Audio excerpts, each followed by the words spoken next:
Want to find your seat for the event of your choice but can't get one that fits your desire or your budget? Well, my friends, SeatGeek has you covered. SeatGeek is the official sponsor of the Snake Sports Talk Show. With a list of over hundreds of events to choose from, SeatGeek will assure you that you won't miss your seat with the amazing view of your choice at the most affordable price. Whether it's looking for your best seat in the house of your favorite sports team, finding live concerts that get you closer to your favorite artist, or enjoying your spot at your favorite live shows, comedies, and more, SeatGeek has it all just for you.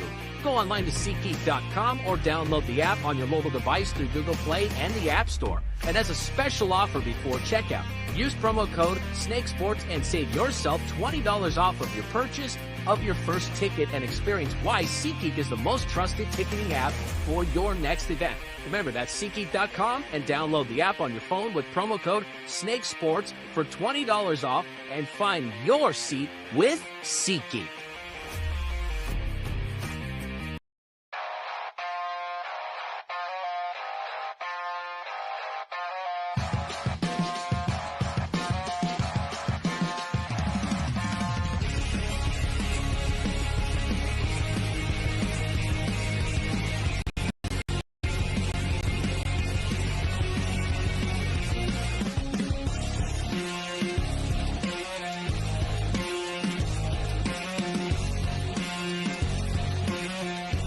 And now, broadcasting live from Las Vegas, the Snake Sports Talk Show with Jake Silva starts now. Here we go, ladies and gentlemen, on a Monday night. This is the Snake Sports Talk Show, wherever and however you may be watching and listening. Thanks for making us part of your day.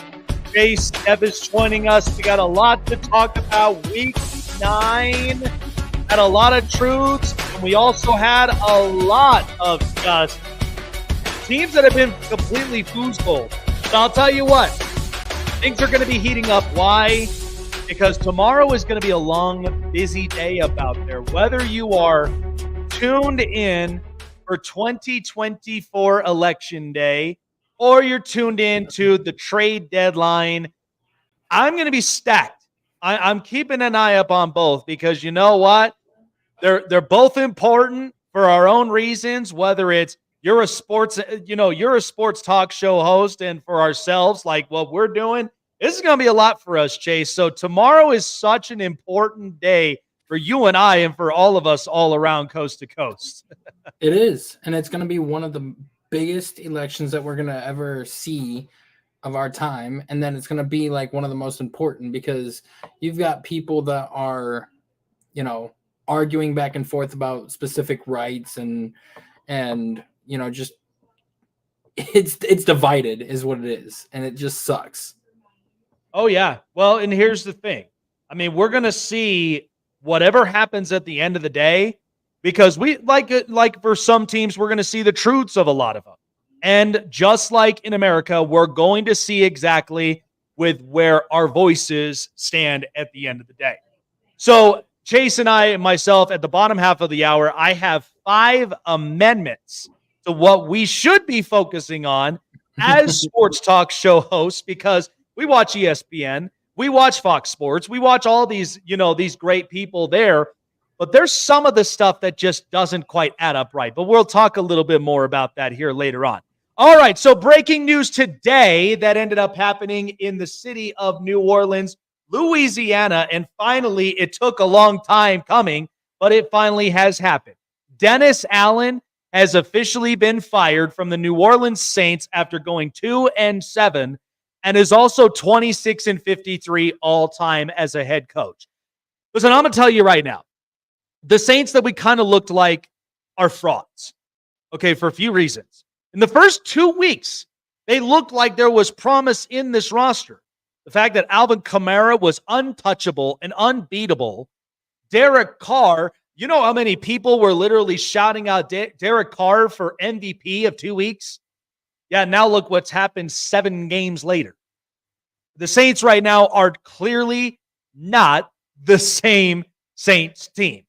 Listen, I like Dennis Allen as a defensive coordinating coach, but as a head coach, like I told everybody a year ago, I don't trust a head coach that has a 35% winning percentage as a head coach I don't trust the head coach that I know at times. Usually, like, what do defensive coaches tend to do? They tend to get defensive. They pull the reins back. They don't exactly, innovate a lot of the offense. Now, some of it you could say, was all Pete Carmichael, the previous offensive coordinator.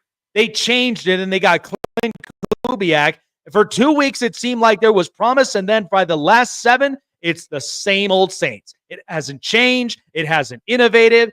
And by the way, this roster is old. It's not the same roster as we've seen in the last few years. Marshawn Lattimore is getting too injury prone and expensive. I would say Demario Davis has kind of hit a wall. Cam Jordan's also kind of hit a wall. There's some of these guys that have clearly hit a wall. And this is exactly what happens.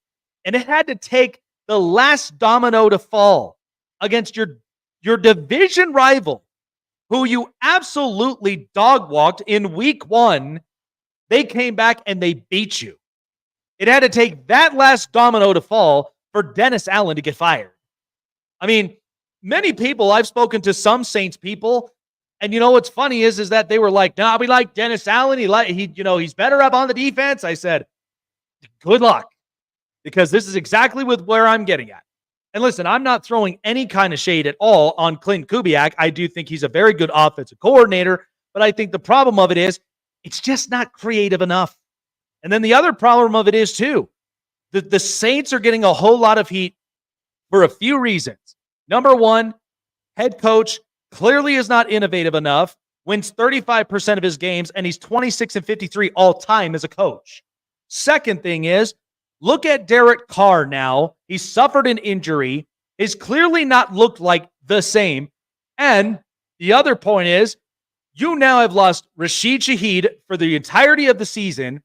You're probably going to lose Chris Olave for an extended amount of time because the quote-unquote hospital ball that has been thrown there and caused Chris Olave to now have his 5th concussion of his career. So this is not good. And here's another reason. Next year, the New Orleans Saints owe $81 million in cap. You know what that sounds like? It sounds a lot like the so-called billionaire who's got a beautiful suit and tie. He's kind of got to look professional a little bit. He just came out of his, expensive Lambo that he literally parked up into the VIP parking space, and he's up there and he's got himself a huge acre of land where he's got his own paid up mansion. But you want to know the other downside behind all this? He's literally maxed out 5 credit cards. He literally has a credit score that's literally shot to hell. And then at the same time, he's got to pay all that back. And you know what happens when you see people like that? Vehicles get repossessed. Houses now are starting to get taken over by the banks. And then all of a sudden you have to now pay off this whole credit card debt.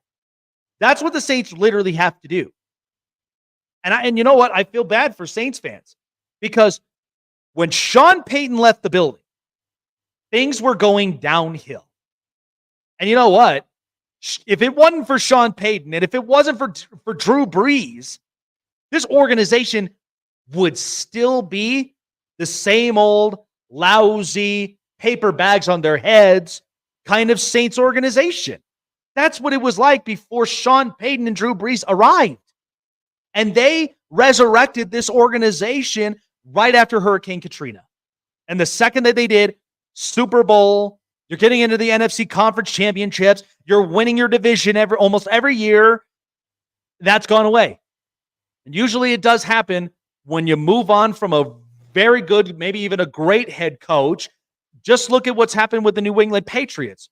But at least the Crafts have a little bit of some sensibility in their heads to not max out their credit cards. At least they know exactly what a cap space is. That's why they lead the league next year in cap space. And the only thing you hope for is that all the way out there in the East Coast, they're spending some money like LA. That's literally what it is. But everybody down south, it seems like they got too caught up in Mardi Gras for like the past 5 seasons. They probably got way too hammered and not exactly, have full consciousness. And now all of a sudden they got to pay $81 million in cap. This is a bad franchise. And it has been a bad franchise for a long time before Sean Payton arrived. They were not a team anybody honestly paid attention to, other than the fact that they had great players from Sam Mills to Archie Manning to a bunch of other players. This is kind of what the reality now. And it sucks. And so when Sean Payton comes in, changes the culture, resurrects the franchise, brings in a franchise quarterback, and they win a Super Bowl, they're finally taken seriously. But at least with the New England Patriots, they've already had won 6 Super Bowls in the franchise history, having one of arguably the greatest coaches or the greatest quarterbacks, and I think arguably one of the greatest coaches of all time until Andy Reid literally takes over that title. And the thing about it is the Patriots, they have a very defensive history, but they're not dumb enough to end up running up this entire cap space. The Saints have been doing this now for 5+ years. It's time to literally let everybody go. You need to have an entire fire sale, even if you got to be the guy to literally throw up your table, literally have a yard sale for at least great pricing for all these other 31 teams up out there. You got to do what you got to do. But you cannot sustain yourself getting penalized every single year because you're owing this much money, and you ended up paying a contract extension to Alvin Kamara. You don't need, how the hell do they even have the money left for this? Who signed them another credit card? If it were me, and if I'm the NFL police, I'd be penalizing them until it gets to the point where everything gets revoked. Credit cards get revoked. They got to now, the punishment for at least the next 5 years is pay off that overdraft fees. That's literally what it is. Because any of us that has been in financial businessing 101 realizes overdrafts and bad credit scores, and not to mention maxed out credits, suck. Okay? So that's literally what it is. The Saints need to do better than this. But I cannot trust having a coach winning 35% of his games, and yet they're going nowhere. I just can't trust that. So the Saints need better. I think if you're Mickey Loomis, you better blow this thing up. Because I can't even believe that they owe this much for next year. What an embarrassment. And it's bad for all the Saints fans out there. All right. So since I'm done ranting and raving about the 8 Saints, I'm going to move over to the Las Vegas Raiders, my hometown of Las Vegas, because here's the thing. Vegas is built upon a strong culture. We saw that with the Vegas Golden Knights. They won the Stanley Cup in 6 years. Okay. And when you don't build recent successes, this is where it gets you. So the Las Vegas Raiders have announced they have fired offensive coordinator Luke Getsy and also multiple staff members on this organization while the team literally continues to lose. They've already lost 5 straight games. So what's kind of a bad look right now for the Raiders is that the fact that first-year full-time head coach Antonio Pierce is literally dealing with the aches and pains. This is what he's dealing with. So Raider fans vouched for Antonio Pierce to be the head coach. And here he is now. I hate the fact that when I see a coach that people vouch for and then all of a sudden they want to bail on him, you practically just set this guy up for failure. You don't even give him a chance to really kind of turn this thing around. And listen, everybody bought into this. Max Crosby, multiple personnels on the defense, they bought into this idea because they felt like they needed to have a culture change. The problem of it is, and I've said this before and I'll say it again, you are with what your ownership is. Clearly, and I've been saying this for the past, Mark Davis is not his father, Al. Okay, Al Davis was a rebel. And if you remember correctly in history, Al Davis actually if you think about the Raiders shield, didn't you know that originated when the Chargers first came to Los Angeles in 1960? Did you know that history with Al Davis literally goes all the way back? That's why the Chargers and Raiders rivalry has been so strong for long years. And then by the time the Raiders came into, their own, Al Davis owned the team and they were not respected by the NFL. They were basically the rebels of this league. And not to mention too, The NFL was doing any and everything to piss off the Raiders. And the Raiders flipped them, the hypothetical bird, and basically said, we're winning this damn thing. Just win, baby. That was exactly with what that was exactly their excellence strategy. Okay, and Al Davis will forever be legendary for this. But his son is not built that way. You know, you think about ownership sons. Like, I remember with what the difference was between Hal Steinbrenner and George Steinbrenner. George in his deathbed would probably be freaking out, literally seeing with how Hal Steinbrenner has been running this organization the last few years. But yet the Yankees have always been successful with selling merchandises. They've been successful with as far as buying players, because that has been a long stretch. Or look at Jeannie Buss and Dr. Buss. Okay, Dr. Buss took this organization over for the Lakers because he wanted what goal? To beat the Boston Celtics. Because he wanted to dominate Boston's years of dominance for a very long time. That's where Magic and Kareem and James Worthy and so many other players have come into this very organization, turned the whole page around. And it's been a long rivalry since. You also look at the Dallas Cowboys with Jerry and Stephen Jones. Okay, Jerry Jones, we already know, has taken so much heat. And I'll get into the Dallas Cowboys a little bit later on in the show. But Jerry had been successful for a very long time since he's owned this organization. Okay, merchandise sales have always climbed up.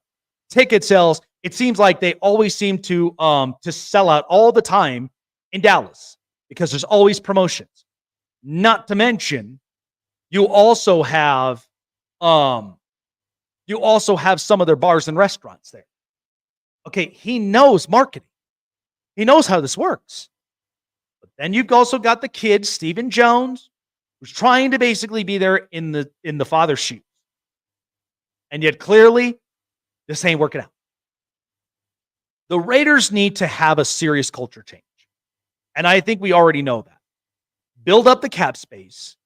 Go get your future franchise quarterback, which is what I feel like, because because everything is all linked to one name, Shedeur Sanders. That's what they're kind of pointing towards.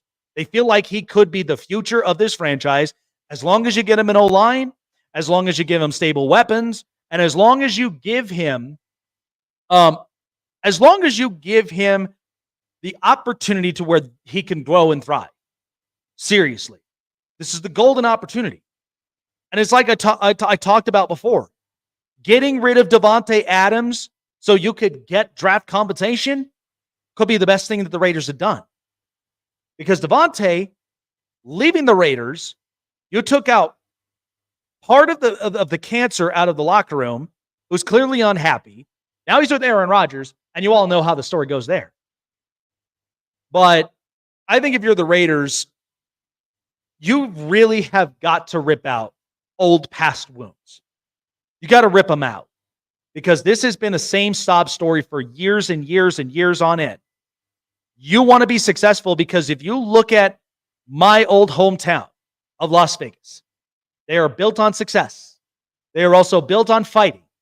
They are also built on, we want to be competitive and we want to be taken seriously. That's why the Raider fan bases will never trump over the Golden Knights. They were an organization born and bred, made it to the Stanley Cup the first year. Not a lot of people really believed in this team or didn't even know a thing or two if hockey was going to work in the desert. I mean, we tried that with Arizona. Now they're in Utah. But clearly Vegas is real desert hockey. But in the end, year 6, you won a title. You are considered one of the most competitive teams in the Pacific Division and in all of the Western Conference. And so to build upon that success, you've got to be able to invest in this success. That's why you got to have a success plan. So that's why I think if you're the Raiders, it's the right thing where you let go the stuff that doesn't work. Luke Getsy, I'll be honest with you, this is part of the reason why it didn't work in Chicago. Because of dual tight end sets, I get that if you want to get an extra tight end for blocking or receiving. But Brock Bowers is the real deal. Okay, and he's arguably going to be a serious problem in the future. But you got to be willing to extend the plays. I mean, Gardner Minshew's up out there. You would think that he would get something right, but clearly they're going backwards. So you get rid of the OC. You're clearly tied to the coach. You're not going to give up on him yet. And here's the other thing. Antonio Pierce is clearly not Nate Hackett. Okay, he knows what's going on there. Nate Hackett was clearly out of his skis in Denver. So at least invest in it. Don't just bail because of the way things look right now. Give him a chance, give him a shot, and let's see exactly with where he pans out on it. Good stuff. I mean, I will be as real and as truthful as I possibly can. The Saints are clearly frauds. The Raiders know that they got to rebuild this thing and they got to make the culture stronger. But like I said, the trade deadline tomorrow is going to be so jam-packed that there is going to be some serious momentum changes at the end of this. And listen, I know with how you're feeling from this past Sunday's loss, but the Browns at the very least are going to have a plan. I mean, you kind of have to have a plan. That's what the one thing that even what we'll talk about in the bottom half of the hour is if you've got a plan, people want to hear that. People want to have some hope and optimism because if you don't have a plan, somebody's going to get fired. Somebody is going to seriously get canned at the end of the day. And I have been hearing a lot of rumors and, so here's what I've been hearing. I've been hearing that David Njoku's on the trade block for the right compensation. I think that they don't want anything less than a third-round pick. They're trying to get either a first or a second-rounder out of him. And then I've also heard that Greg Newsome is also on the trade block. He's still on his rookie contract. I think he's got one more year left for a fifth-year option. And there's a lot of guys that could use a corner like him. And he's going to want an extension. Yep. I know the Commanders have a lot of money, and they're in desperate need of a corner. A lot of players have been talking to their agents, requesting to go to the Commanders and everything. So that could be a guy that we could see move. Wyatt Teller, our all-pro guard, we could see him getting moved due to money concerns. And there's a lot of people out there that need offensive line help badly. I know the Texans are one team in particular that are looking for interior line help. And then the last rumor that I have been hearing is that if we lose to the Saints coming off of our bye, Kevin Stefanski is getting fired. Oh.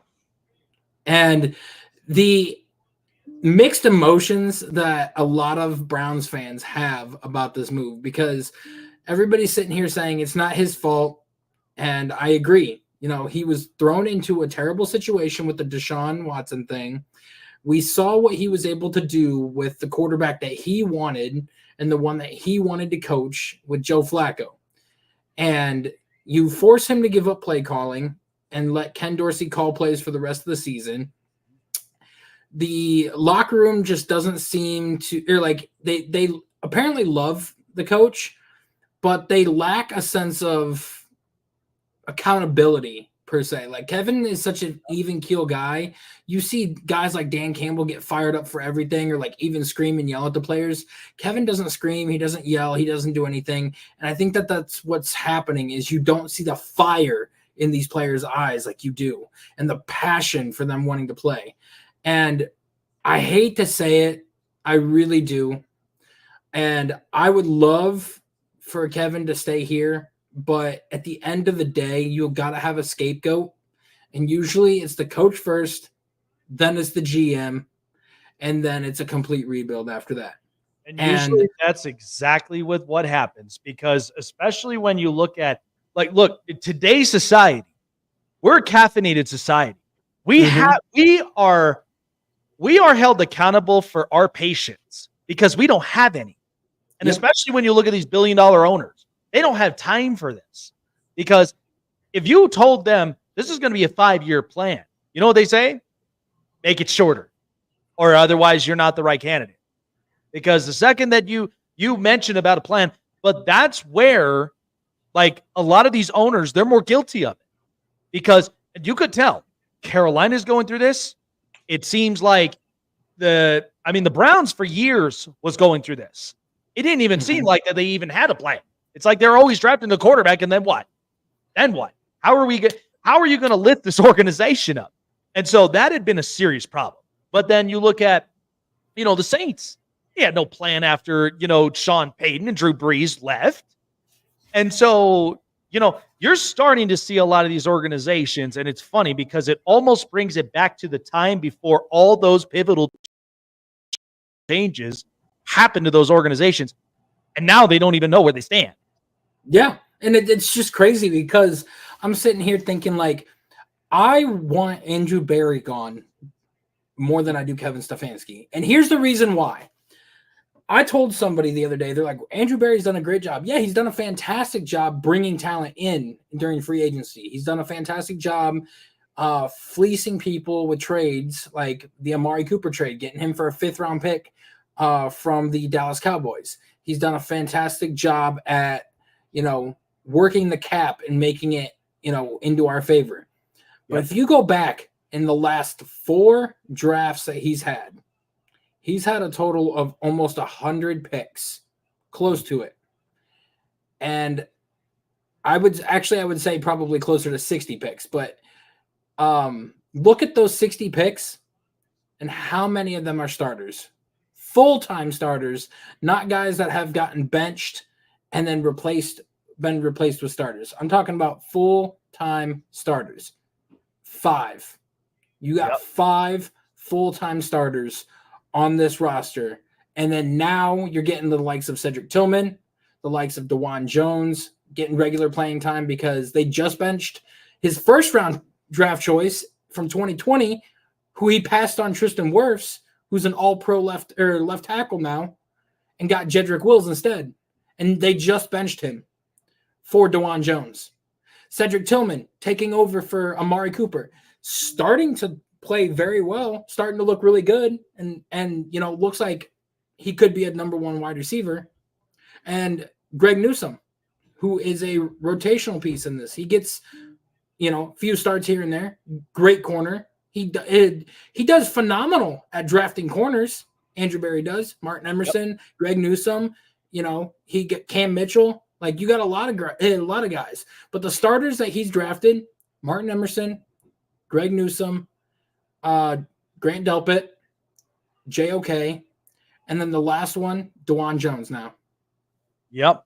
So and like, to me, I think that that is warranted of him being fired first, because we need to get a football guy in there. We have the analytics side, and we've been doing that for so many years now. And the problem that we had is we had John Dorsey in this building. And what did John Dorsey do? Got us Myles Garrett, got us Denzel Ward, got us Nick Chubb, got us Baker Mayfield. He got us a lot of the talent that got us David Njoku. He got us a lot of the talent that we have on this roster that was great pieces that ended up filling in and playing that starting role that we needed desperately. And we do not have that football guy. We got it based off of analytics. And the reason why Kevin stuck around this long is because our owners said that they were always impatient. They were impatient because they would always fire people too early, didn't give them a chance to see what they could do. And now, you're seeing the result of them being patient. But if you pull the trigger on this too soon and you let Kevin Stefanski out this building, you are basically in a full rebuild at this point. Oh, yeah. And especially with the way that the state of the organization is already going to, it's like the head coach. I mean, this is different from compared to like with the Saints. I mean, the Saints, you needed to make this fire like last year. The Jets, this is all on Aaron Rodgers. And yet the organization is clearly making this happen. Before the Jets won the game, you know how many Jet fans were screaming out, sell the team? They were doing that before the game started. And they all were like, sell the team, Woody, because it's just like you're just sitting back watching this circus show happen. And it's just like, yeah, the Jets win, but you're 3-6. So it's like, that's not something to be too happy and comfortable about. But yeah, this would feel different because I love the coach. I love with what he's done there, in his past. But I mean, you let him go. That's not going to be that is not going to be a good feeling in Cleveland at all. Yeah, it is not. I mean, and to my opinion on Kevin, like, I know that a lot of people want him gone because they said that, like, the mood has shifted in Cleveland. Like, yeah, he's gotten us to 2 playoff appearances and a playoff win. He's gotten us to 2 winning seasons out of 4 years and everything. But, you know, a lot of people are like, if that's your standard, that's sad. You need to do better, is what they're saying. And if that's all you can do is just get us to the playoffs or, like, get these guys to a winning record, you know, he needs to go and, like, you know, revamp his skills, is what I've been hearing a lot of people say. So I feel like a lot of Browns fans are going to be happy with the move. Me personally, I would not. Yeah, no, it is, and you're going to hear it from a lot of different Browns fans up out there. But, you know, everybody has their opinion up on this stuff. But that's why, you know, it's going to be interesting to kind of break all this down here and there. All righty, folks. Well, like we talked about, because election is tomorrow and also trading deadline. And by the way, there are prop bets out there for you to figure out who will be sitting amongst the big seat tomorrow with all the votes going on. Plus, who's getting moved. Chances of them landing in the favored spot. All of that you can bet here on BetUS.com, where we have daily, our daily prop bets, and not to mention arguably one of the best sports books in the country for over 30 years.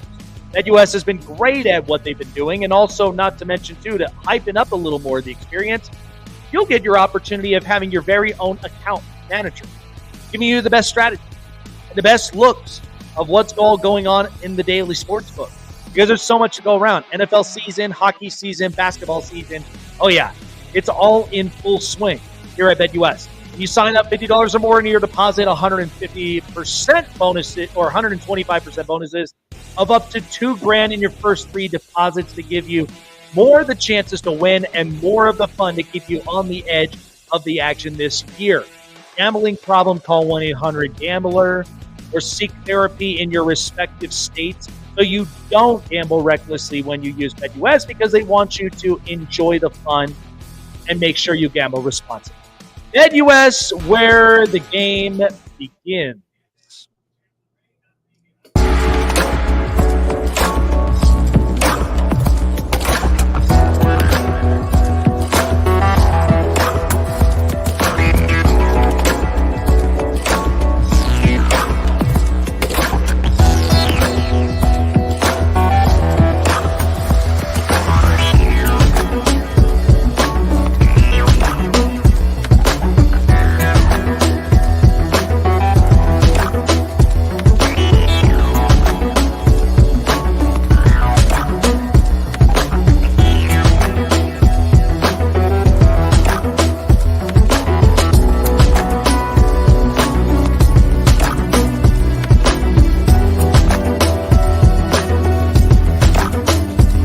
Listen up, sports fans. Your favorite sportsbook, BetUS.com, is back for our 28th year of NFL action. With the industry's biggest sign-up bonus of up to 200%, BetUS offers our members the opportunity to cash in on all your favorite sports, including NFL, NBA, MLB, and more. We've also got hundreds of new casino games, including the coolest new European slots, and our live dealers are waiting for you at the table. Sign up at BetUS.com today to get into the action. BetUS, where the game begins. Check out the Con Man live on the Sports Corner, coming to a screen near you, giving you the greatest stories from basketball legends you've never seen before, sharing their glory, building the toughness, and how they show off their swag. But only one man knows all that, and that's the Con Man. Join Michael Conceição, the Con Man, at the Sports Corner, Fridays at 5 p.m. Eastern, 2 Pacific on Sportsway Network. Snake Sports Talk Show is sponsored by Muscle Tech, with hundreds of supplements and vitamins to choose from, all packed with 100% all-natural proven ingredients. You can be sure that Muscle Tech will give you the edge and the boost to train and look like your fit and healthy best, whatever your goals are. Try Muscle Tech today and use promo code SNAKESPORTS to save 30% off your purchases. So, it just got me thinking, at least for like a couple of these teams that are already pushing and gaining momentum as we go into week 10 and as we get ready for trade deadline. So there are teams right now I feel really, really good about. So as usual, the Baltimore Ravens, no matter what that defense looked like, they absolutely obliterated and they exposed the Denver Broncos. And the Broncos have had such a good defense this season. But you're giving up 41 points and Bo Nix only getting a receiving touchdown. I mean, it had me fooled because I thought the Broncos would have stood a chance with Patrick Surtain, that young pass rush. I mean, by the way, Jonathan Cooper ended up getting a contract extension, and good for him. But the Denver Broncos clearly did not show up. I think they forgot what week it was. But it all just comes to show you that Lamar Jackson is he's just that gifted. Very great runner, can clearly throw to a lot of his weapons. And at the same time, you'll look around the league. And right now with what we're seeing as we're close to mid-season MVPs, right now the ones that I can tell you, and I gave up my top 5. So number 1 that I have on this list here. So I'll put on a little bit of music, but here's what I have as far as top 5 MVPs this season. So sitting atop everybody, and who I think is very remarkable, Lamar Jackson at number 1. Folks, I understand splitting the carries with him and Derrick Henry has become a very lethal and destructive run game. But Lamar, I mean, he's obviously the NFC king, being 23-1 against the NFC alone. The other thing is he's competitive against teams over 500. I mean, the Broncos walked in at 5-3 before they demolished and destroyed that defense. And while they got newly acquired Deontay Johnson, but yet Zay Flowers and company, they got the business done. But Lamar this year, and what I've seen at least with stats, this year he's already leading the league in passer rating, and he's also just very, like I said, he's been very remarkable on the ground.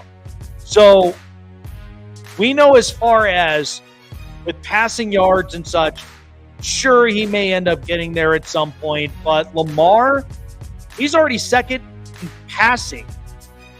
And from what we've seen thus far, I mean, his touchdowns started to go up this year. So I liked with how things were looking for him. So he's second in passing. His touchdowns this year, he's third in touchdowns with 21. And he also has less amount of picks. And the other thing is like his win percentage has also been very, very high. He's winning 70% of his game. Completion percentage is up there at 68. So he's completing a lot of these passes, but he's also been rushing for more. So his rating, though, this year, it's blowing everybody out. 120 as a rating, and a quarterback rating, he's at 77. So this year's been great for him. Number 2, Josh Allen. Here's my reason for Josh Allen. Because everybody thought that he was not going to perform this year, but clearly, without Stephon Diggs and without Gabe Davis, he is the franchise. He is the offense. Okay, because this is why you needed to give him a run game. You needed to give him an offensive line, but you also gave him a receiver in Amari Cooper.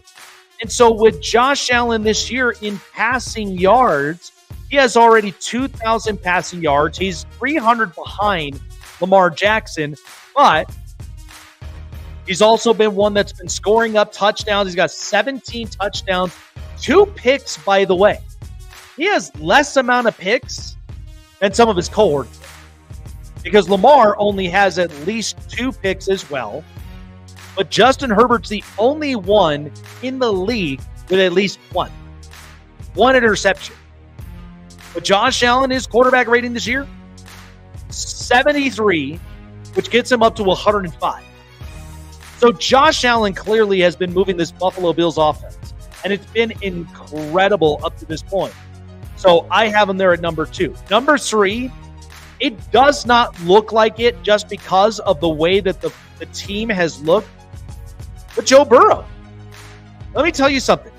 Joe Burrow, his completion percentage is at 70.2. He's got a very good completion percentage. That is amongst 5th amongst Jared Goff, Tua Tagovailoa, Jaden Daniels, and Baker Mayfield. And he also has 2,200 passing yards, which is just right behind Kirk Cousins. He's 4th in that category. Touchdowns this year, he has 20 touchdowns and 4 picks. And he also has a quarterback rating of 76 and 108. So had it not been for the state of the Cincinnati Bengals, with where they look like because the defense is atrocious, the offensive line clearly can't protect him. But as long as Joe Burrow is throwing the ball to T. Higgins and to Jermaine Burton and to Jamar Chase, things are good for the Cincinnati Bengals. It may not transpire to it because of the way that the team is looking, but he deserves to, at the very least, get some love and, honestly, get at least just the opportunity to be recognized with it. Because you know what this looks like? This looks a lot like a Heisman Trophy race with this MVP with the way that Joe Burrow is playing. Number 4, and you know what? Kind of hard for me to really say it this way, but I'm going to put a little bit of Baker Mayfield here. So Baker has 71 completion percentage. This is just before Mike Evans and Chris Godwin went down. But Baker has been balling this year. And he already has 21 touchdowns and 9 picks. Now, he has ended up going up in the pick department. But from what we've seen from Baker, he already has 2,100 passing yards, which is 5th amongst quarterbacks this season. And his rating this year, his quarterback rating is, it's not as great, but yet the rating as itself is 7th. He's already 7th right now with 104 rating altogether. So Baker, before all of his weapons went down, was clearly looking like an NFL MVP caliber quarterback. What a fit it has been for Joe Burrow, or for Baker Mayfield, to be in Tampa Bay and to literally turn around this kind of culture post Tom Brady, keeping the relevancy in this organization. What a turnaround. And finally, at number 5, and here's what's crazy about this, and I'm going to put it there, but I think you can make a slow argument for someone like Jaden Daniels at 5. Let me tell you why. Because the thing about Jaden Daniels, he is 3rd in completion percentage. He already has 1,900 passing yards, which is just about 13th. It's not as great, but he's also very mobile on his legs. He already has, this year with touchdowns, he has 9 touchdowns and 2 picks. And he's also, his quarterback rating this year is 3rd amongst all quarterbacks. 76, and the rating is 5th at 106. Jaden Daniels, to me, and everything he's doing as a rookie, I think a lot of this you kind of have to give kudos to Cliff Kingsbury, because the way that he's been running this offense. And Jaden Daniels looks really good. Now, it may be too high for me to think about MVP, but let's also not sweat the fact that he's mobile, makes smart decisions, and at the same time, he's moving this Commanders organization. And they're in the best position because they have enough money in the cap space next year that they can go and get moves for defense and for offense and to improve and really make a massive run in the NFC. They are having the Houston Texans movement right now in Washington. where everything's brand new, the quarterback is new, and he's literally rising up to the occasion. So it may be crazy enough, but again, I think Jaden Daniels, I'd say he's worthy of an MVP. I mean, right now with what I've seen with some quarterbacks this year, like, look, I love Jared Goff, but I also do feel like he has not passed the ball a lot, and I think that's because his collection of offense around him is accounting for that. Because Jahmyr Gibbs and David Montgomery, they are a great duo, Sonic and Knuckles. Then you also have a very good offensive line for Detroit, and you also have very good weapons with Amon-Ra St. Brown. And by the way, Jameson Williams, he just got reinstated. He will be back. So they lifted up the suspension. He'll be back. So they get another weapon. So to me, as much as I have the soft spot for Jared Goff, who's been very good at completion percentage, barely turns the ball over, I just am like, I'm stuck between the collective offense and then the personal individual stat is where I'm stuck at. But it should be noted that he is the one that's moving the needle. And then here's another one. Kirk Cousins this year. Let's talk about that. 69% completion, 2,300 passing yards. And this year he already has 17 touchdowns, 7 picks with 100. But you make the same argument for his offense too. So yeah, and that's the other thing is that Atlanta, because he's going into a better situation with a better O-line, and he's got Bijan, and he's also got a couple of other good weapons. But here's the other funny thing. How good has Darnell Mooney looked? You know what's funny is that Kirk Cousins actually accounts for this because this has happened in the past with other receivers he's worked with. If there's a guy that even in Chicago who was not as big of a name, he just turns them around and they look like all pros. So Darnell Mooney's been having a heck of a year.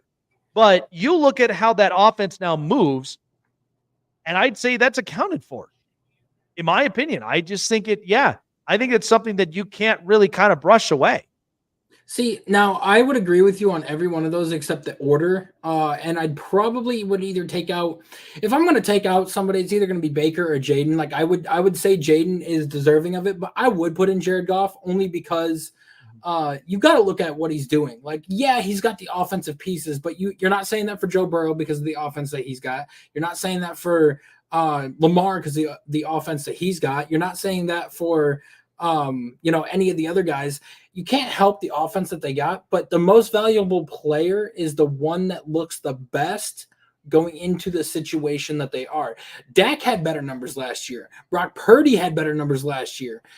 And they were playing better than Lamar Jackson was overall, and yet Lamar still won it. That's insane. But here's what's funny. You could also account that for what Josh Allen did. Because all it took was shifting offensive coordinators, and then they cleaned this mess up quick. Then he started playing like an MVP. Yeah, I would agree. But like with Jared Goff, like he's got 14 touchdowns, 4 interceptions. The interceptions are very low. The pass attempts, he's got 147 pass attempts. That is almost 175 less than Burrow and Lamar both. But the fact that remains is that even with those small attempts, he still has a completion percentage of 74%, which is the highest in the NFL right now. I would say Jared Goff is at least deserving of a top 5 conversation, but I could understand why people wouldn't want to have him in there. My order would be I'd actually have Joe Burrow at number 1, Josh Allen at 2, and then Lamar at 3. And I'm not going to sit here and say that Lamar's not deserving of it and like what he's doing is spectacular. Like his passing stats are up drastically since than years past. His completion percentage is up since years past. But look at what the teams that Burrow and Allen both have to work with. Burrow's got a terrible defense, but an offense that he is clicking with every single week. He's throwing at least anywhere from a minimum of 225 yards. But like his best game that he's had was against the Ravens, where he threw like 370 and 4 touchdowns and everything. And like he is the sole reason why the Bengals are in this mess at 4-5 and have a chance to get back into the playoff hunt. Same thing with Josh Allen. He is the sole reason why the Buffalo Bills are as good as what they are. Lamar Jackson is not the sole reason why the Ravens are as good as they are. I feel like you can put in the backup and they would still be a good offense. Not as good, but they would still be good. So in my opinion, the MVP is the most valuable player, and the most valuable player is that individualistic player that is playing very well for their team. And that's why I got Joe Burrow ahead of Lamar Jackson.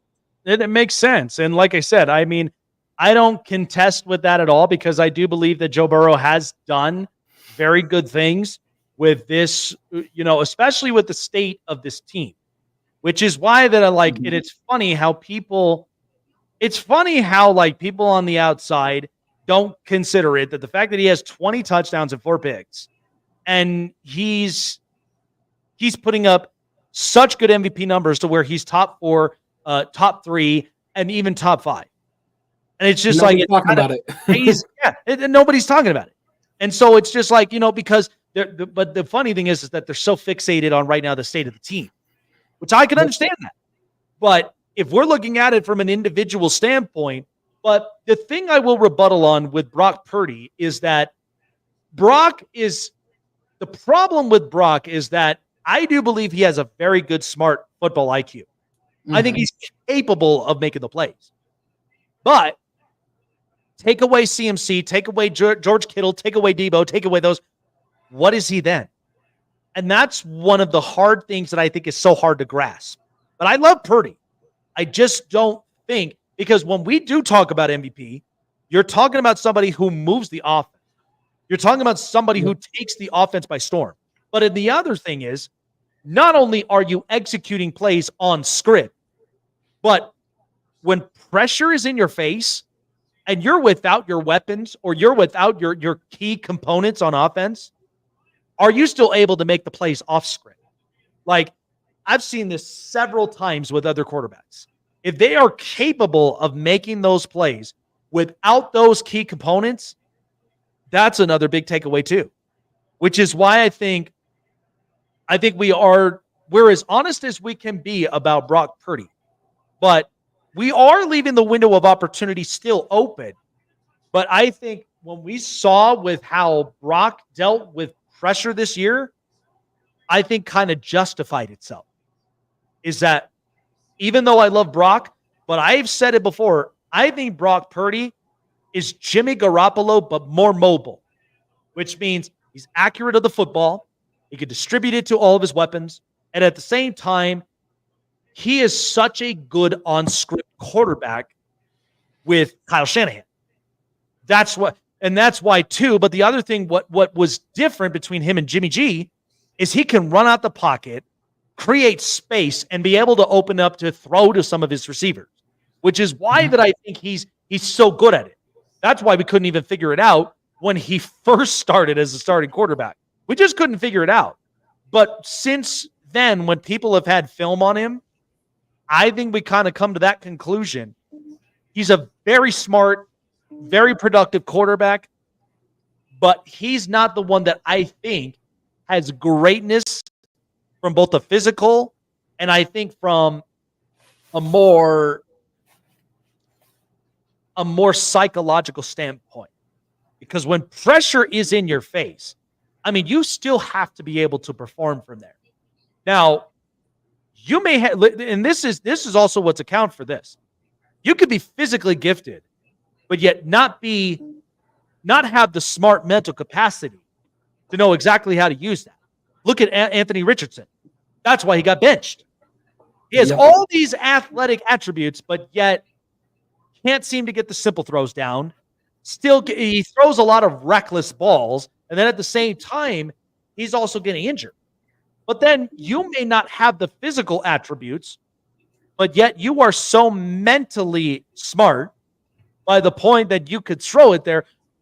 Dak is also one that I think has those limitations, but he could still move an offense. He could still end up doing this, says all the right things in the podium. And then the same thing I would say for Brock Purdy.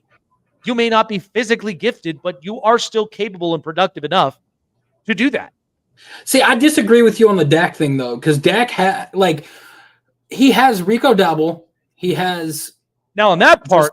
Just CeeDee Lamb, and he's got like Jake Ferguson, and like that's it. And we have seen Dak lead his team to victories by himself with just atrocious weapons and everything. And like, I get your argument when you have like CMC and Brandon Ayuk and George Kittle and stuff go down, and you know you're like, all right, you got Ricky Pearsall and Jawan Jennings. Let's see what you can do with them.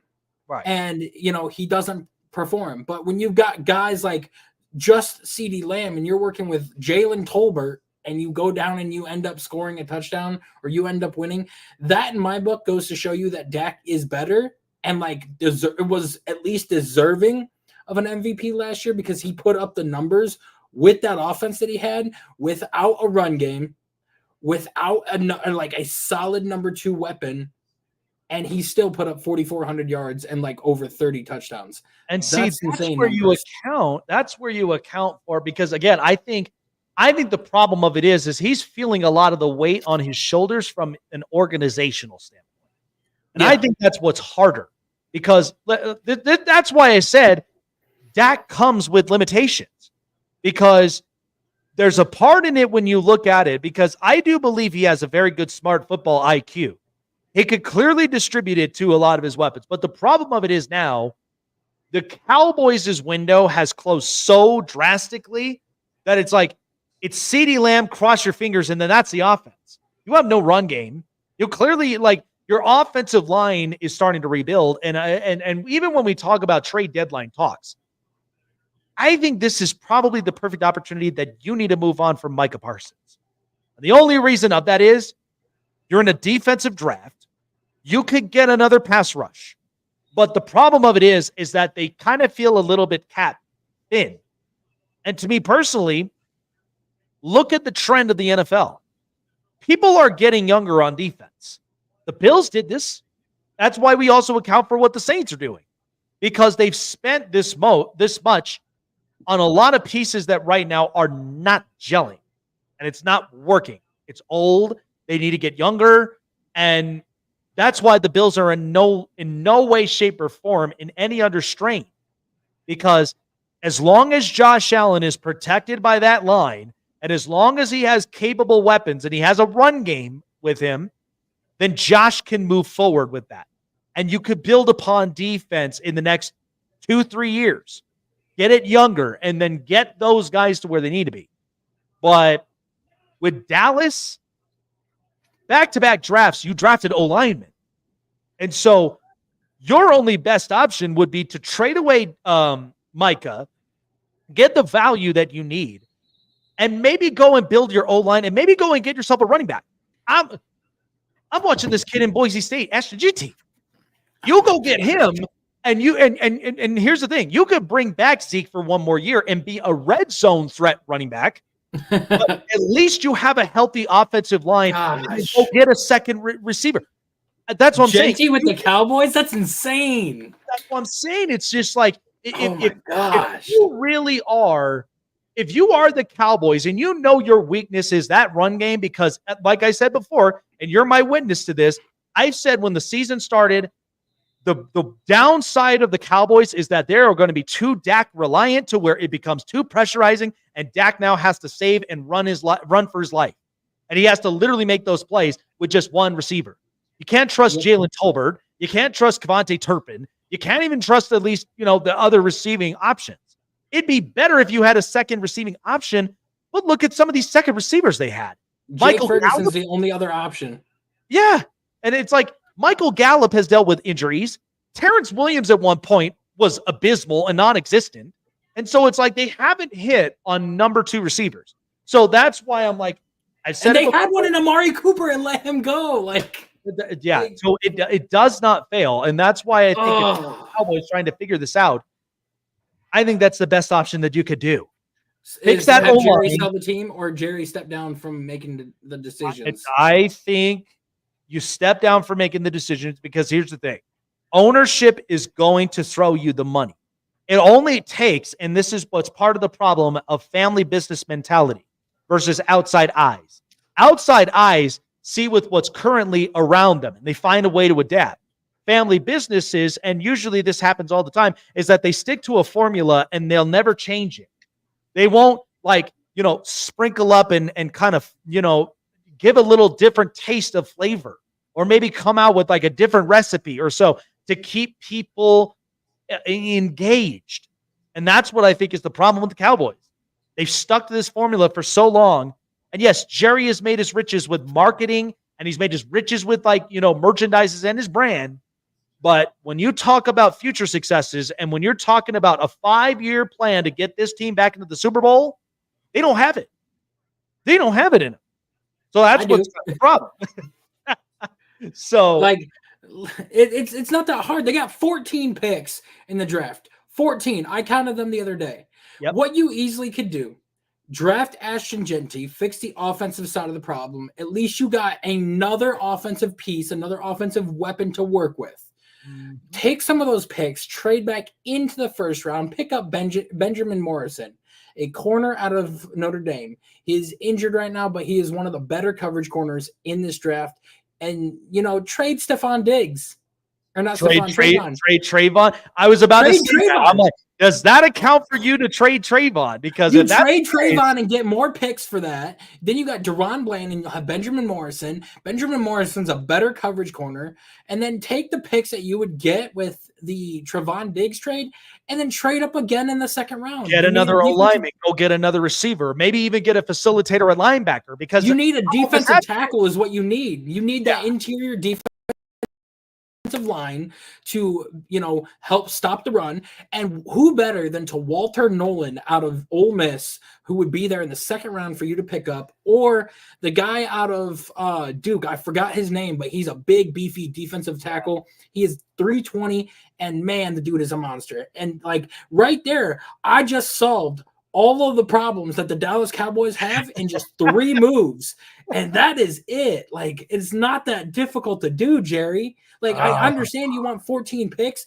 I would rather have 6 picks and trading up to get 3 to 4 players that are very, very talented than to have 14 players that probably half of those won't even pan out. Yeah. Oh, yeah. Well, I'll tell you what, because I know that we got a little bit of some short spare time, but I figured we'd do this quick before we end up getting into what the people want to hear as a little PSA announcement. But I figured because trade deadline is going to be so exciting and it's going to be big, I figured we would go our buyers and sellers tomorrow, because I want to know accurately with a lot of teams. So let's start with the AFC team. So let's start with, I would say right now, I would say probably in the NFC, the AFC South, Texans. Are the Texans going to be buyers? My guess is that I think they will be, but I don't think they're going to make a lot of noise. But here's what's happening. They are going to get Nico Collins back at some point. So that's a good break for the receiving corps. And especially now they're back to what they originally were before Stephon Diggs arrived. But Stephon's out for the season. So they may be looking into a receiver. But if you really want me to be honest, I think there's a part of it that I think they need to go and get O-line help. Because after what I watched with that O-line and protecting C.J. Stroud, boy, is he getting under duress so much right now. So I think O-line help and then receiver. And I would honestly say maybe a defensive piece, maybe one. But that would be probably about it. But your thoughts on the Texans? Yeah, no, I agree with you 100%. I think that their main priority has to be offensive line. And there's two names I've been hearing linked to them. It's Wyatt Teller, the guard out of Cleveland, and then Brandon Scherff, the guard, the Jags. Because guard, the interior offensive line is the worst part of the Houston Texans right now. And they need center, they need guard, they need a lot of pieces, but I know that we're going to have to wait and see what they can do. All right. So how about the Pittsburgh Steelers in the AFC North? Because Russell Wilson and the team, they're 6-2. I say they'd be buyers. Now, the one thing about the Steelers, they clearly need a receiver. And I think the reasoning of this is because outside of George Pickens and Calvin Austin, I haven't even seen much of Roman Wilson, to be honest with you. But I do believe that you'll get them another receiver. This could help them with at least their over the top. I would also say their O-line help a little more in the interior because they are going to need a little bit more help up on it. They did get some draft picks, but you got a rookie, a second round, like a second-year pro. If you get somebody in there with the experience of it, I think Pittsburgh would be in good hands. So I think, receiver would be a one big option because it's not a bad idea to have at least 4 set receivers there, and then you figure that out. So I think the Steelers are buyers in this one. I think so too. And I don't know if you saw, but they had a deal put in place to get Christian Kirk from the Jags, and then he ended up breaking his collarbone, and the deal fell through. Like, that is insane. And I know that they're looking at guys like Elijah Moore from Cleveland. They're looking at, which I don't think that they would do that because the Browns don't want to make their opponents better. They're also looking at Mike Williams from the Jets. They're looking at Curtis Samuel. They're looking at a couple other guys just to be that rotational piece in there that they need. All right. So another team that I would also say would be the Tennessee Titans, but I think they would definitely be sellers in this one. Listen, I don't see them. I think that, but here's the funny thing. Look at how many of their defensive pieces is out there. Harold Landry. Now they did lose a big time corner, which was really bad. So now they're without them. And I do believe though, I'm not sure if Jeffrey Simmons might get moved. He might, but there's some good pieces that's there in Tennessee's arsenal on the defense that I'd say could very much be defensive upgrades somewhere. Yeah, no, I agree. I've been hearing L'Jarius Sneed linked to Washington as an option. Maybe Houston is another option as well. Kansas City going back there, I've been hearing is an option as well. So there's a lot of options that they got for L'Jarius Sneed. But it's going to be interesting to see if they actually move on from him after he just signed that massive contract. Now, this is interesting. You and I have had conversations about this, but the Cincinnati Bengals. Yep. The only reason of this is I feel like they very much could be buyers or they could be sellers. Now, it just got reported that T. Higgins, there are 3 teams now, or excuse me, there are 4 teams now that the odds are out on T. Higgins. And the 4 teams to let you know of if they do decide to move on because he wants a contract extension as well. But the 4 teams are the Chargers, the Steelers, the Commanders, and the Jets. That is going to be a little interesting there for Cincinnati. I feel like you could deal him away, get some draft capital, and maybe go get a move on defense to maybe go and help with it, and then you still have Jamar Chase, and now you elevate Jermaine Burton, and you got to make him work at the end of it. But they do have that Silva's wide receiver as well, who I also Yosevich. I think he looks very good. So I mean, I wouldn't even sleep on this deal. 2 choices I have for T. Higgins if he does get traded, and they're both in the same division. They're both in the NFC. That is the Tampa Bay Buccaneers, and that is the Carolina Panthers. Wow. That is but 2 Carolina, though. Wow. 2 options that I think that'd be a perfect fit. Yeah, I know Carolina's trying to rebuild, and they're trying to build from the ground up, but how much better would it be for Bryce Young to have a cornerstone wide receiver that you could have for years and a guy that could be your true number 1 option there that you could throw to. And then you got a young guy coming up in Xavier Legette that could learn from him. You got Adam Thielen coming back whenever he's ready. And then you got the young running back, Jonathan Brooks, coming off of the torn ACL when he's fully healthy and ready to go. Your offense will start looking a lot better. And now you're going to start seeing those conversations like, is Bryce Young really as good as people think he is, or is he just trash?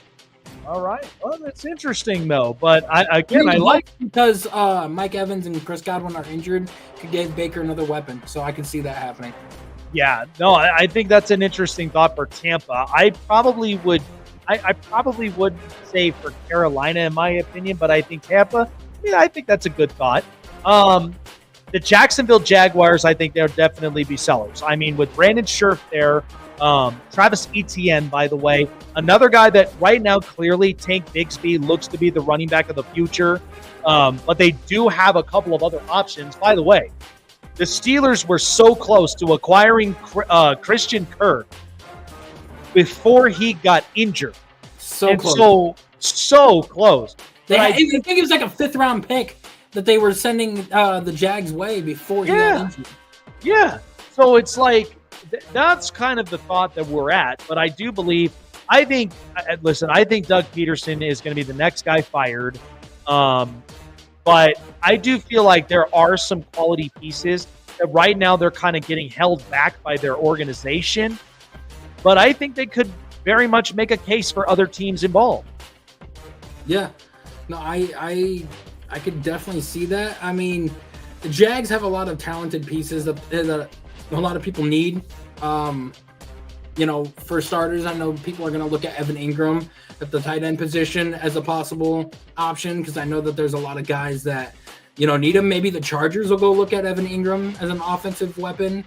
Maybe they'll go, you got the Cowboys may go look at ETN as a possible option for the future at running back. I mean, there's a lot of the sky's the limit for a lot of players on this team, but I know that they're going to keep the young core intact, like with Brian Thomas Jr. leading the charge as your top weapon. So, in sticking to the AFC, but the team that I do believe could be sneaky buyers would be the LA Chargers. Yeah. The few reasons on this is because, Jim Harbaugh, he clearly is invested with the players he has now. But I think a lot of that is going to determine on what Joe Ortiz may do. Now, what's funny? Jim Harbaugh was on the Herd earlier today, and he made this clear. He was talking about wide receiver, and he was breaking it down from some of them that have predicted of the Chargers to go get receiver. Apparently, he says, we don't need one. So it seems to me they may still rock with the receiving core they have. But knowing this team, they love getting physical. They love defense. I also do think that they should look into interior with the O-line. But I'm watching this run game, and you could tell how different this is without Gus Edwards there as your power back to start the party. And then J.K. Dobbins, he goes and runs because they love playing physical, old-school football. So one guy, like if the rumors are true from what I'm hearing, and Jim Harbaugh loves to be that physical dominant guy, and the rumors are true, you guys are going to get David Njoku. David Njoku is a guy that when he gets the ball, I don't know if you've seen him, but he will put his head down and he will truck people. And I remember him in the Ravens game last year where he ended up catching a pass and he went another 15 yards before he finally got tackled. And they gave it to him because they didn't blow the whistle until late because he was still trucking along. And I think that would giving Herbert another guy that is 6'5", 220 pounds, and that can run a good 4.5 40. That would be a great piece for Justin Herbert there with Ladd McConkey, with that run game. I could see it happening. I'd hate to see him go, but if we can get a second, maybe even a 3rd round pick for him, I'd be okay with it. So speaking of David Njoku, the final AFC team, of course, the Cleveland Browns. He is selling. Next year, they owe $4.8 million. They're kind of stuck in this situation with Deshaun Watson's contract. But lots of names out there. Zadarius Smith, Greg Newsome, David Njoku. and I think there and Miles Teller. There's a couple of some options there. So, but I think if you're going to do this to shed the cap, I think right now would be the perfect opportunity to do that, to at least get some guaranteed deals come the next future years ahead. Yeah, right now we got 10 picks. You trade 4 guys, that's 4 more picks, maybe even 5 more, depending on how many picks you can get for one of these guys. Wyatt Teller is, I think he's making like $14 million or so per year as our offensive guard. But the problem is he's still a young guy. We've got him signed through 2026. I want to sit here and say keep him because who knows what's going to happen, like with Joel Bitonio, because Bitonio might just say, I'm going to call it quits for a career. He got drafted in 2014. He's been here for 10 years. He's getting pretty damn close to the age where offensive line usually retire after this, or at this point in time. So I wouldn't be shocked if he's gone at the end of the year. We got Zach Zinter to fill in on the offensive line. Andrew Berry's going to draft a couple more pieces more than likely this year. But, this offensive line, it's in shambles compared to what it is what it was last year. And in terms of cap, David Njoku's a cap hit. You've got Wyatt Teller is a cap hit. Greg Newsom's still a rookie. And, I would say keep a hold of him just because we don't know what the health is going to be of Denzel Ward with having his 7th concussion last week against the Ravens. And then Zadarius Smith, like Adam Schefter said that they've got a deal in place with the Lions. They're just working out the compensation package. So, all right. Yeah, it's going to be really interesting, though. So the AFC, some teams there we know that can shape up. Now, quickly, we're moving to the NFC, and the team that, of course, is the hot commodity at 77-2, the Washington Commanders. Yes. So right now, they are buyers. They are big-time buyers. They're big buyers. Do feel like corner is their big help because right now Emmanuel Forbes is just not going to do it for them. But I think if they go and get a very good physical man-to-man corner, I think they could be very good up on that. They still have plenty of money in the cap next year where they can go and buy some players, especially when you're considering the offensive line. You're considering a couple of other key pieces. But I think they're in great shape. And that's why I think this seems pretty – this is a Houston Texans effect for them right now. Yeah, and it's kind of funny that everybody's focused on corner when there's another position in the back end of the secondary that people overlook, and that is safety. And one safety I can see that could become available, who's got 2 more years left on his contract, has been a 2-time Super Bowl champion and has proven to be a phenomenal safety in this league, and that would be Tyrann Mathieu from the New Orleans Saints. With the Saints and how much cap they have, or cap hell they're in, and they're possibly rebuilding because there's talks of them getting rid of Marshawn Lattimore to the Chiefs as well. I could sit here and see Tyrann Mathieu being a hot commodity as well for somebody's secondary. Interesting. I like that thought. All right. Well, let's see exactly what the Commanders do. But in the next one, I feel like the Philadelphia Eagles that are 6-2, right now they're starting to get hot. And at the same time, I feel like they've cleaned up a bunch of stuff. Now, the only problem that they have been having is on the edge. They haven't quite gotten the edge rusher to literally go up against opposing offenses. Mm-hmm. That has been a problem because if that pocket is clean, that's going to be an issue for that Eagles defense. But Cooper DeJean and Quinyon Mitchell, both those rookies look very, very good. But I think edge rusher, could be the only thing. They already got A.J. Brown and Devontae Smith. But the only thing is you lose A.J. Brown, you know how marginalized you are with Devontae Smith. He's not quite the A.J. Brown type. So, again, I think there's options there, but I feel like edge is kind of the one that they really, really need right now. Yeah, and with the addition of Brian Burns on the New York Giants defensive line, that leaves one of the 2 guys, Azeez Ojulari or Kayvon Thibodeau, out to pasture, and one of those guys is not getting playing time. I'd say either one of those would be a great trade piece for them to put a package together and be like, hey, we'll give you some more picks so you can trade up and get your quarterback of the future if we can get one of your edge rushers and everything. And I'm pretty sure Joe Shane would jump on that in a heartbeat. 100%. All right, so another one, the Detroit Lions. So obviously Aiden Hutchinson down for the entirety of the year, and I've been saying about it again.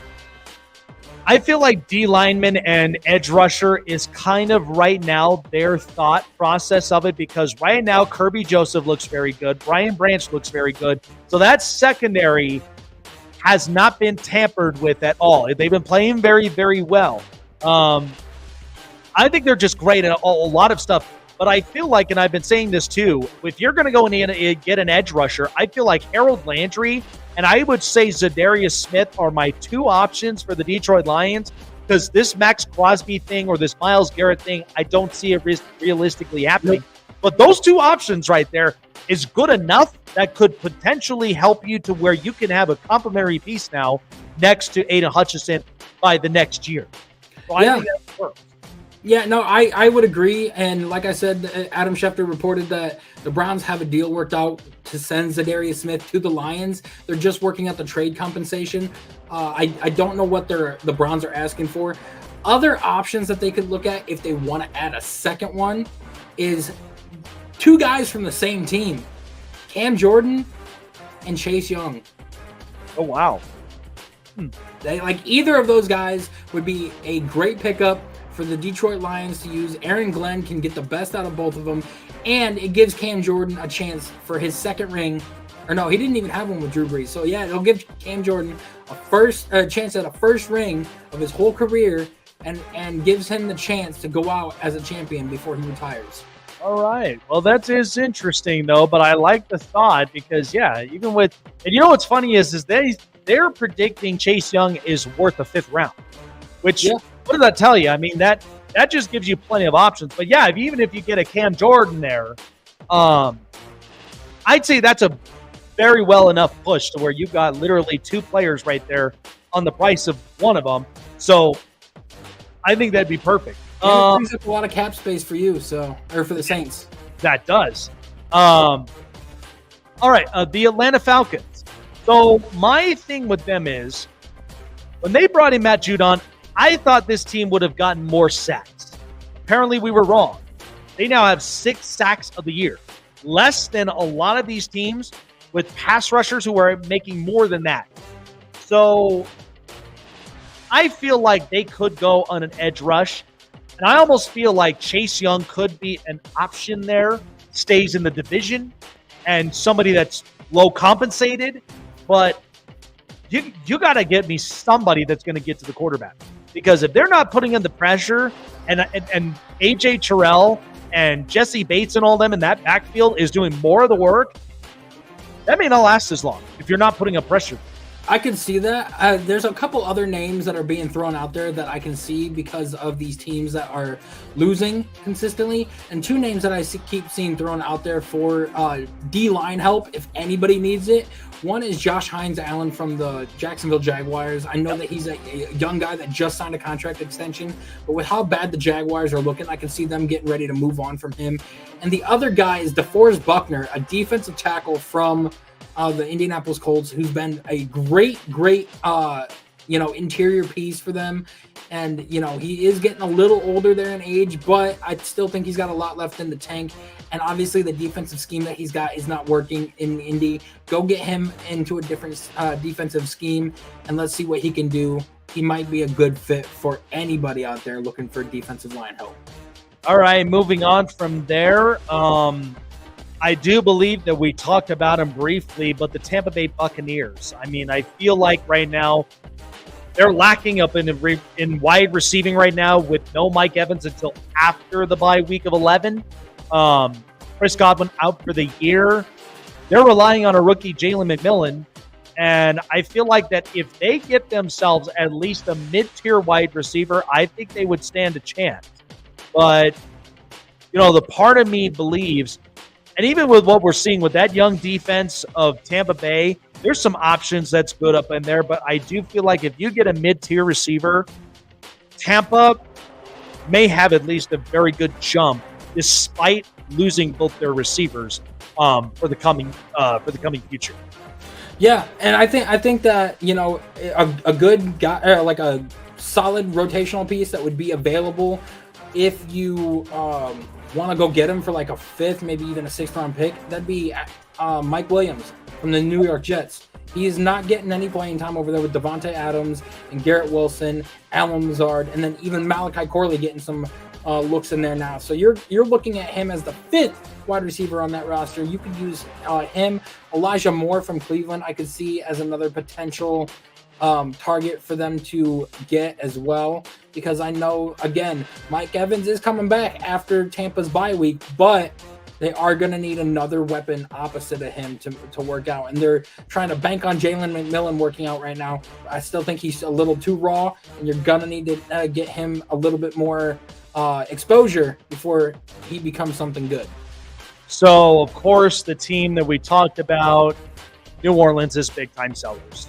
I mean, you have got to get back on track with this cap. I mean, there's a lot of names out there: Marshawn Lattimore, Cam Jordan, Chase Young, and I know that they signed Alvin Kamara to an extension, but I just don't know if they really have it in them to really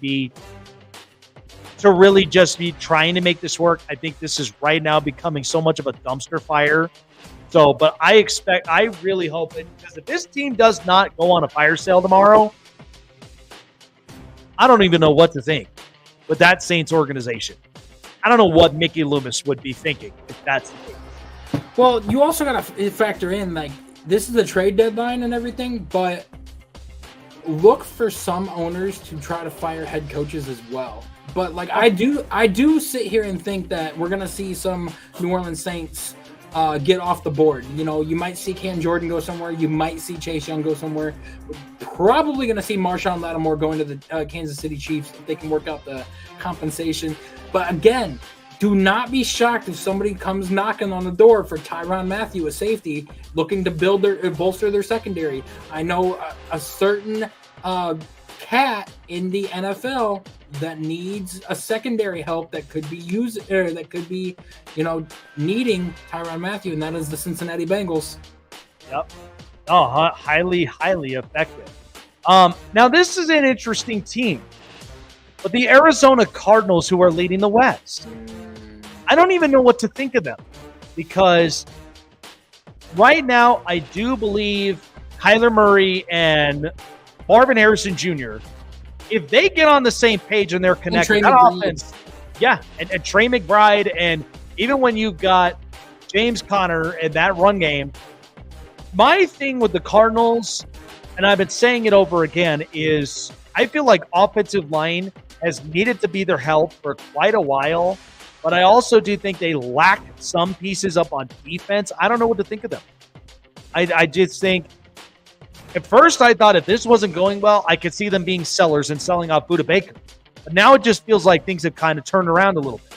They have a little bit, and I think Jonathan Gannon will get one more year to see what he can do with more talent that they bring in, especially on the defensive and offensive side of the ball. And, it's going to be very interesting to see what they can do. But I do think, I think another option that they need, they need O-line help, but they need wide receiver as well. But it's just, to me, it's very hard to gauge and judge this team. I think that that if you're gonna go after somebody, you might want to go after either a wide receiver or a defensive line piece, just to help bolster this defensive line. And again, Azeez Ojulari would be a great fit for somebody needing an edge rusher. Now, what they did end up doing is they did acquire Baron Browning from the Denver Broncos in exchange for a 6th-round pick. They just did this earlier. So they got a piece, but will that be more than enough to really kind of get them over the top? So that is a good question. Very interesting, though. The LA Rams. I don't know what to think of this team. I mean, there's been good days and there's been some bad days. I don't know exactly really what to think of them, because this is a team that, they got a bad break with injuries, and, Stafford and company, they came away with a win against Seattle this week, and they've won 3 straight. Do they buy or do they sell? I don't know. I think, but one move, though, I could see them moving on from is Tre'Davious White. I don't think he's quite working with this scheme on the defense. But I don't know if they're going to be buying or selling. I can't figure them out. Yeah, I think the Rams, there's two pieces that they need. They need secondary help and they need linebacker help really badly. And I know that with the Rams winning like they did yesterday, that puts them in second place in their division for a three-way tie with the Niners, the Cardinals, and then them as well. And I can sit here and say right now that if they either got a corner or a safety or even a linebacker, I think that would definitely put them over the top for their division. And, I can't think of any safeties other than Matthew and maybe even, there's not very many good safeties in the league right now that are, on crappy teams that would become available. But you could also see them go after a guy like L'Jarius Sneed as well. I know that they were in the running for him the first time around. He just wanted a little bit too much money, but if they can move some money around, we can see that happening. And there's been rumors, been trade talks and everything that they're possibly going to move Stafford to the Vikings in exchange for Sam Darnold, because with Stafford at 36 now, they're going to want a younger guy in there. And if Sam Darnold is as good as what he is with Kevin O'Connell, imagine what he can do with Sean McVay and how well he can be. I can see that as a good trade happening for both sides. And even with the Rams still in the playoff hunt and the Vikings as well, that'll put that over the edge for the Vikings and then also over the edge for the Rams. It's a win-win on either way that you want to play it. Well, what's interesting too, one last team I wanted to list down, which I think is interesting because we do want to get into our PSA announcement, but Seattle. The rumor buzzes that I'm getting is it's surrounding wide receiver DK Metcalf. Now, what's funny? I've been told from a couple people, and I thought this was interesting. I tried to get a conversation about this yesterday, but just couldn't do it. Couldn't get the open time. But my thing with DK Metcalf is there is a part of him that I think from a maturity standpoint, there's a bit of that he should honestly clean up, but he is a freakish athlete. I mean, the guy's strong. The guy's capable of going up on one-on-ones. But here's what's funny.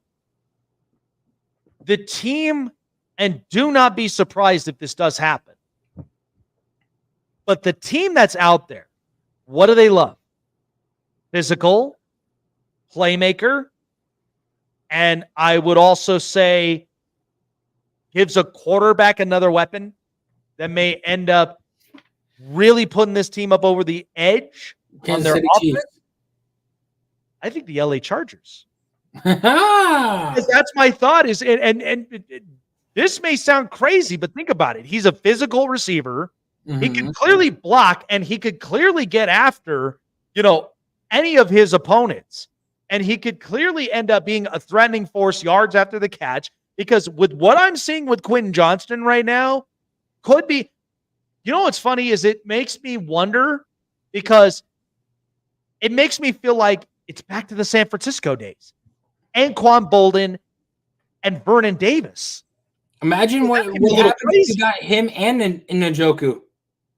That'd be insane, because then that means that there's plenty of momentum now for the offense to move. I mean, that's crazy. What do you think about that? Because I just feel like it's just so Jim Harbaugh to do that.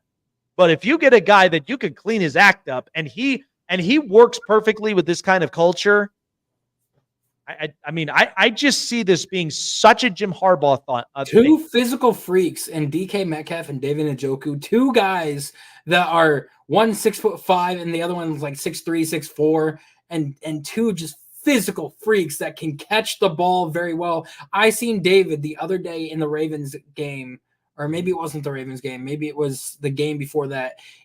A ball thrown in the back of the end zone. He catches it, puts his feet down as he's falling backwards. He has great awareness of where he's at on the field, great awareness of when he catches the ball. And I'm telling you what, it's hard to bring him down. So if you guys got him, you guys got a fantastic pick up there at God, I just see that being such a Jim Harbaugh thing, knowing he had Anquan Bolden and Vernon Davis, and they both were in that Super Bowl, which was kind of nuts because it's like Anquan Bolden already shown that he can be a very good receiver. And I feel like having somebody like that could really, this could really step this offense over the edge. You want to hear not score that many points? You want me to burst your bubble and kind of get you a little sad? All right. Just imagine the fact that after this year, Jesse Minter might get head coaching opportunities and go somewhere. I don't know, man. It's hard. It's hard to walk away from Harbaugh. I'll just tell you that it is very but hard. If you come into a situation like this where the Chargers had one of the worst defenses in the league last year, and you didn't change anything except for picking up Junior Colson on the defensive side of the ball as your major piece, that is phenomenal. The fact that Jesse Minter was able to added rookies amongst it, and that's the other thing is that. Look at them getting Elijah Molden for literally a late round pick. And look at how many interceptions he has this year. Yeah. That's starting to look like gold. And that's why I'm like, and again, we've been kind of through this because look at right now what's happening with Seattle. Seattle's 4-5. It's Brandon Staley, when he took over this team, you clearly saw that when he tried to move defense, it was not as great. He had the entirety of the team that he had to handle, and it wasn't working. I think that's the other thing that I think people are kind of fearsome of because of that. But it's not a bad thought. Yeah. I would certainly be happy of it. All right, well, we got to let the people know what's really going to be going down because we know tomorrow is going to be it's going to be pretty interesting. So I figured I would take the spotlight from here. And so I am going to at least get some music up involved because tomorrow is an important day. We know the trade deadline. We just broke all of that down here. But really what's happening is your focus, America, is going to be solely upon where we stand as a country. Now, I'm not going to get too political, but I figured I would do something here. So I have a background for both of us, and here it is. If you guys can see it, I'll remove myself at least a little bit. Let me see if I can honestly end up shrinking this down. But I figured I would put this up for both of us. So there you have it. If I could at least get it. Yeah, this is clearly not working for some reason. I don't know why. But yeah, you could see right behind here, Silva and Steffes 2024. Because what are we really doing here?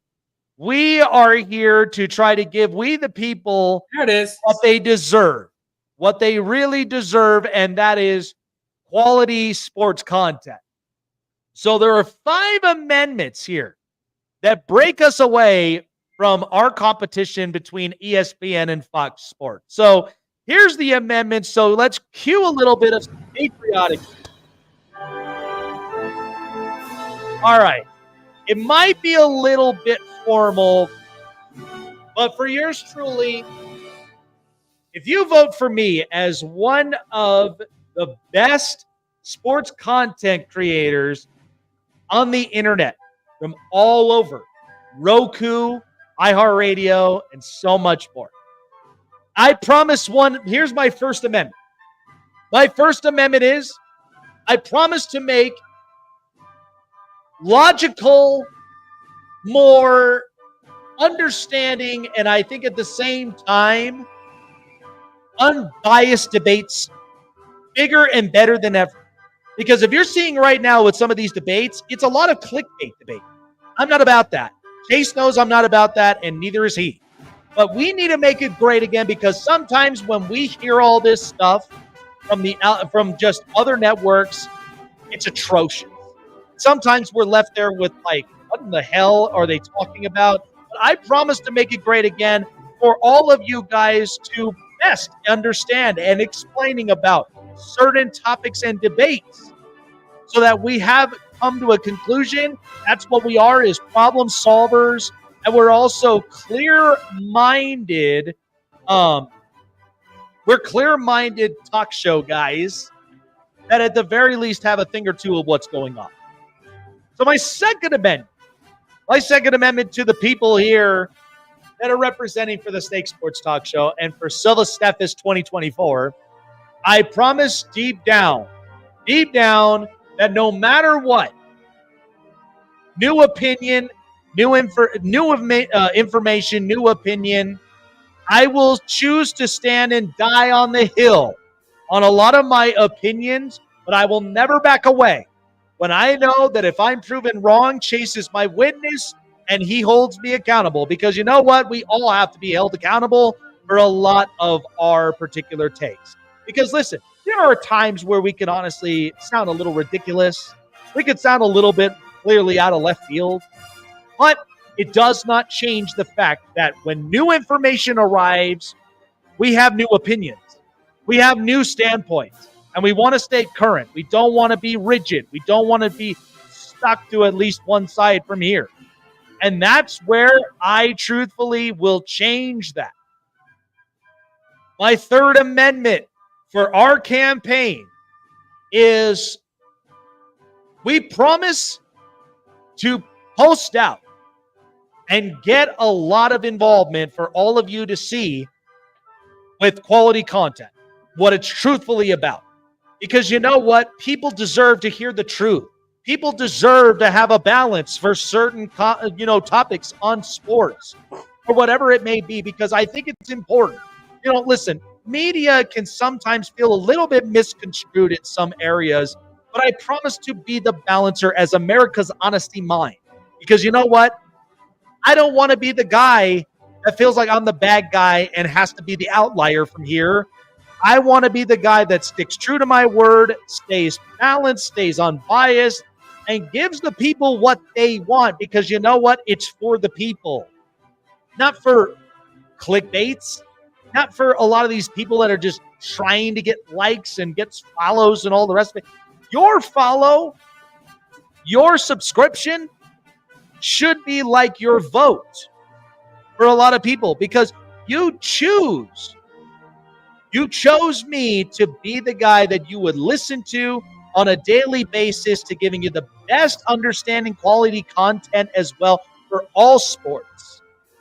So then, what are we at? My fourth now? I believe my fourth amendment for this campaign.